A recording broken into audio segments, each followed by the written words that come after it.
Bismillahirrahmanirrahim. Anak-anak, hari ini kita akan belajar mengenai bab 4, yaitu Daulah Umayyah.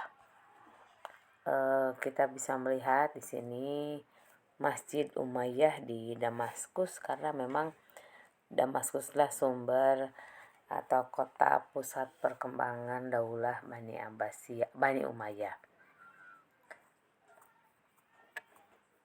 Selanjutnya kita lihat halaman 130.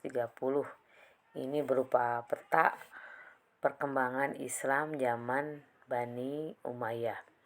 Di situ ada tertuliskan Madinah dan Mekah, dan nanti Islam menyebar ke Yerusalem, ke Damaskus, ke Baghdad, ke Bukhara, ke Balkan, ke Kabul, lalu ke sebelah utaranya ke Tripoli, dan ke Charted dan ke Toledo, serta daerah-daerah di benua Atlantik. Di sini gambar 1, gambar yang tadi merupakan wilayah kekuasaan Bani Umayyah yang terlentang antara Cina hingga selatan Perancis. Artinya di situ disebutkan bahwa Bani Umayyah telah menyebarkan agama Islam ke berbagai negara di belahan dunia.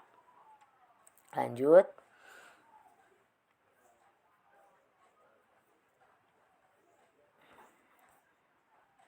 Latar belakang atau sejarah Bani Umayyah. Seperti disebutkan pada peristiwa Khulafaur Rasyidin, Khalifah Utsman bin Affan mati terbunuh. Maka kemudian berakhirlah kepemimpinan Khulafaur Rasyidin yang ketiga, yang selanjutnya digantikan oleh Ali bin Abi Thalib sebagai khalifah yang keempat. Tapi ternyata tidak semua kaum muslimin mau membaiat Ali bin Abi Thalib. Di sini yang termasuk yang tidak mau membaiat adalah Muawiyah bin Abu Sufyan.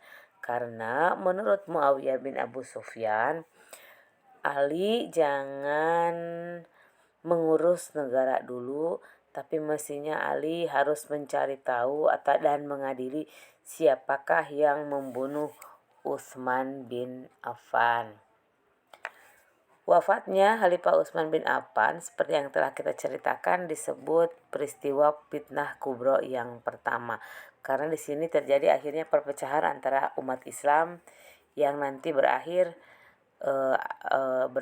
nanti pada zaman Ali bin Abi Thalib, pecah menjadi kelompok Muawiyah bin Abu Sufyan, kelompok Aisyah binti Abu Bakar, dan kelompok Ali bin Abu Thalib.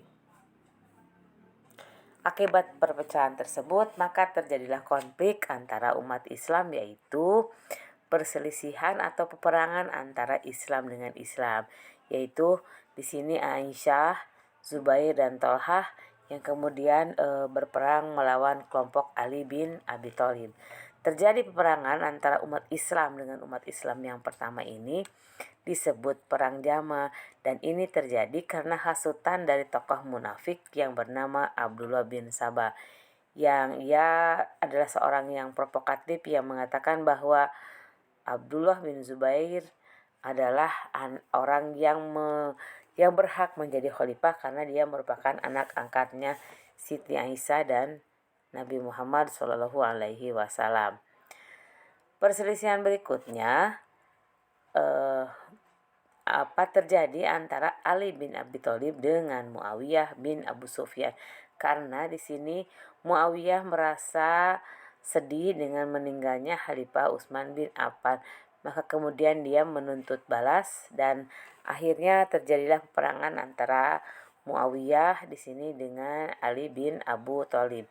Dan peperangan ini berakhir pada peristiwa tahkim atau perundingan, yaitu Tahkim Daumatul Jandal, yaitu perundingan mengenai kepemimpinan umat Islam antara pihak Muawiyah bin Abu Sufyan dengan Ali bin Abu Thalib.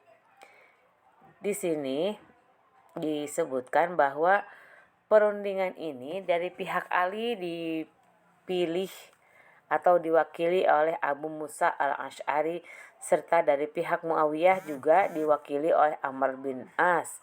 Pada awalnya kedua pihak bersepakat menurunkan Ali dan Muawiyah dari masing-masing jabatan.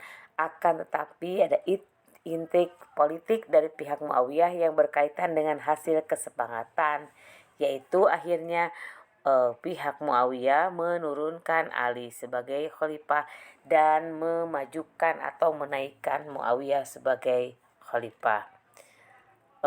Dan kemudian di sini berkat kecerdikan Muawiyah yang memangku jabatan selama kurang lebih 3 bulan, akhirnya Hasan bin Ali, ketika Ali meninggal dunia, kemudian yang menjadi khalifah adalah Hasan bin Ali. Tetapi di sini Ali merasa bahwa merasa kasihan terhadap masyarakat dan para sahabat saat itu yang selalu berguguran akibat peperangan demi peperangan. Akhirnya di sini Hasan memberikan jabatannya sebagai khalifah yang sah kepada Muawiyah untuk kemaslahatan umat. Dan peristiwa itu disebut Amul Jamaah atau tahun persatuan, di mana umat Islam bersatu pada satu pemerintahan, yaitu dinasti Umayyah, yang kepala pemerintahannya yang pertama bernama Muawiyah bin Abu Sufyan.